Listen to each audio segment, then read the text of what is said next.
second graders. We're going to look at the math problems that were part of the little math test that I gave to you on Seesaw and solve them together. So we're going to look at 38 plus 43. There's a couple ways to solve this. The first thing I'm going to do is I'm going to set up my place value circles to solve it. So I'm going to build 38 with my place value circles, and then I'm going to build 43. 43.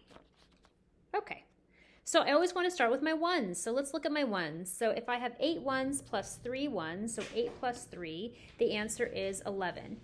But can you put in an 11 in the ones place? No, you cannot do that.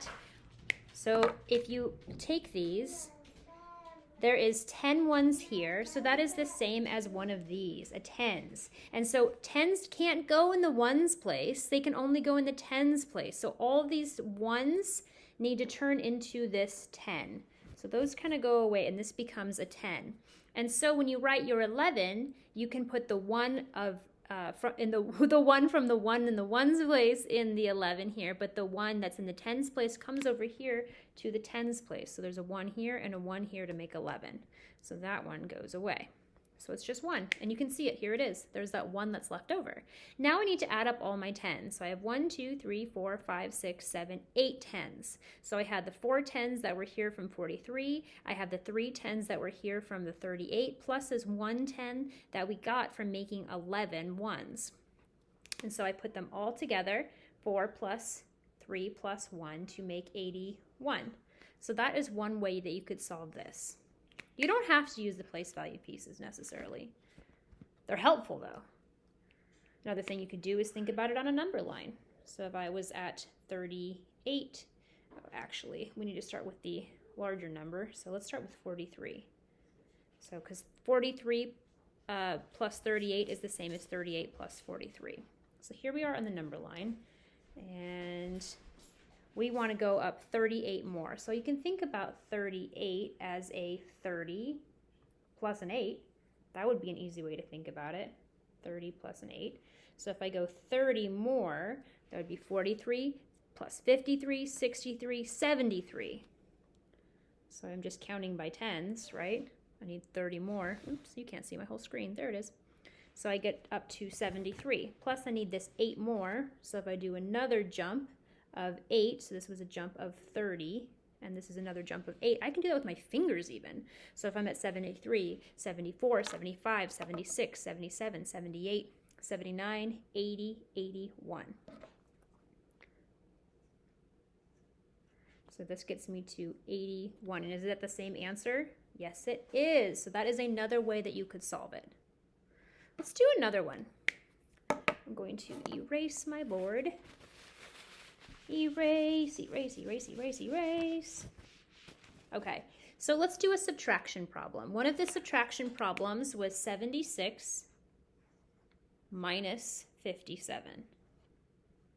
We're going to be working on more subtraction in your workbook today, so let's take a peek at the subtraction one. Let's do the same thing. Let's build it with our place value circles to start out with. So I'm going to build 76. 1, 2, 3, 4, 5, 6, 7 tens. And I need 6 ones. 1, 2, 3, 4, 5, 6. Okay, and I need to take away 57. I always want to start with the ones place. Okay, so if I have 6, can I take away 7? No, there's not enough. What can we do? We need to take one of the tens. We need to take from the tens. So instead of 7 tens, this 10 is going to move over here, and this is going to become a 6 tens. And then this becomes 16 ones in order to do this. So this 10 is going to turn into 1. So let's turn it into ones. 1, 2, 3, 4, 5, 6, 7, 8, 9, and 10. And we know that tens can't go in the ones place, but they're not staying this way. This is just part of how to solve it. And so now that is there, and we still need to take away that 7. So let's take away these 6 to begin with and take 1 more. And so now we took away 7. And what is left are 1, 2, 3, 4, 5, 6, 7, 8, 9 ones are left. 16 minus 7 equals 9. Okay, so now let's look at our tens place. So we have 6 tens because that 7th 10 came over here to become 16. We had to take it away so that we could have enough ones. So now we only have 6 tens, and so we need to take away 5 of those. Zoop, zoop, zoop, zoop, zoop. And what are we left with? 1 10. So we had those 6 tens minus 5 tens equals 1 10. So the answer is 19, and you can see it here with 1 10 and 9 ones. You can also solve this on a number line if you like to solve it that way. Not a bad idea. So if we had our number line, and we're going to start up here at the 76, and we want to get down here to a mystery number.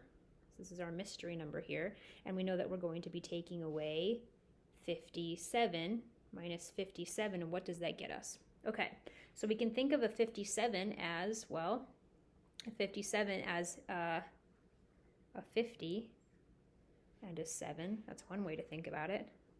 So we could go backwards from 76 by 50. So we can count by tens back. So if we go 76, 66, 56, 46, 36. So that was 1, 2, 3, 4. One more.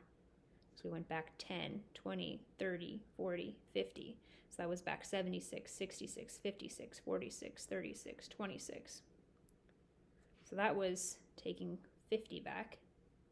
Plus we have to go back 7 more to get to this number. So 7 more. So you can even do that on your fingers. You can go backwards. 26, 25, 24, 23, 22, 21, 20, 19.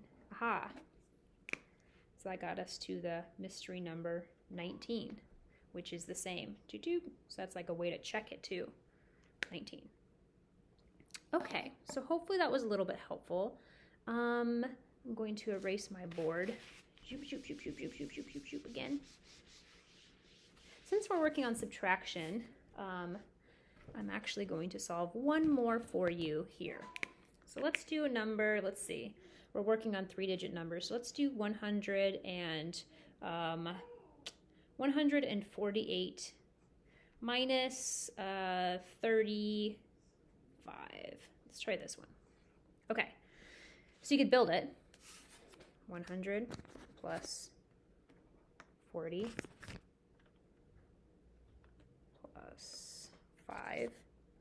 1, 2, 3, 4, 5. And I'm going to be taking away 35. I'm going to start with my ones place. Oh, I didn't build 48. I only built 45. My bad. I was looking at this number here. I need more ones. 1, 2, 3, 4, 5, 6, 7, and 8. Okay, so now I have 148. And I need to take away 5 ones. That's easy. 1, 2, 3, 4, and 5. That leaves me with 3 ones. 3 ones. And you can also look at it this way. 8 minus 5 equals 3. Now I look at my tens. 4 take away 3. Okay, so I need to take away 3 of those tens. 4 take away 3 equals 1. And then I have 100. I have no hundreds here. This is kind of the same as a 0. There's nothing there. So 100 minus nothing equals, well, 100. And so my answer is 113. Let's try one more. Let's do 625 minus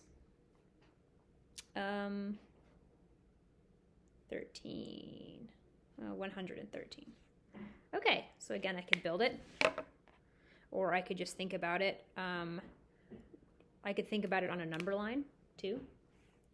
So if we were at 625 and I need to take away 113, where is that going to get me? What is this mystery number here? Okay, well, I could think of 113 as a 100 and a 13. That would be helpful.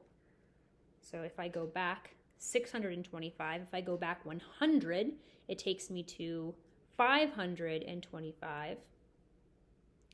And then if I need to go back 13 more, so I just have to think about 525 minus 13. Well, I could also think about 13 as being a 3 and a 10. So I could just go back 10 more.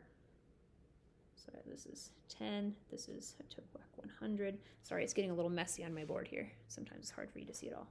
So I went back to 515. If I went back 10 more, and then I take 3 more. And so if I go back to 515, 514, 513, 512. So it should be 512. So 512 is the answer that I got to on my number line. So let's look at it. Let's see. So that's the number we got to. Let's try it here. 113. Let's look at it this way too. So if I have 5 and I take away 3, that's a 2. Okay, so there's 2 ones. If I take 2, take away 1, that's a 1. So there should be 110. And then if I have 6 and I take away 100, it should make a 500. So that's the same number, 512, 512. So let's look at your math book pages now. You had a couple pages that you should have worked on yesterday. And here's the other 2 pages for the week. Let me turn a lamp on, maybe you can see it a little bit better. These are some story problems. They're subtraction story problems. So it says there are 68 golden hamsters at a pet store. There are 25 fewer dwarf hamsters than golden hamsters. So how many dwarf hamsters are there? So if there's 25 fewer, you need to be subtracting that 25 from the 68 golden hamsters to figure out how many dwarf hamsters there are. A book has 294 pages, and Kalama has read 62 pages. How many more pages does she have to read? Well, you can take away that 62 pages from the 294 to see how many pages are left. It says Layla has $398, and after buying some clothes, she has $142 left. How much money did she spend on clothes? So she had this much, and she spent some money, and then she has this much left. So again, you can subtract out this much, 142, to see how much money she spent on the clothes. And then this should look familiar. You did one of these before. So this time you're going to do it with subtraction problems. So you're going to solve all these subtraction problems. Use your math manipulatives. Use your whiteboard. Use paper and a pencil, whatever is best for you to solve these. You're going to need some room probably to figure these out. And then, so you're going to look for the answer. So this is the across, and this is the downs. And so across, you look for, like this one says, B is 807 minus 303. So you're going to solve, figure out what this equation's answer is, go to B, across, and you're going to put in that number. So it should be a 3-digit number for that one. And then, for instance, if you were doing A down, you would solve this math equation, find the answer, and then go to A, and then A down. So this one, again, is a 1, 2, 3-digit answer. Okay, that was kind of a long video. Hopefully it was helpful, and have fun working on your subtraction problems today. Bye-bye.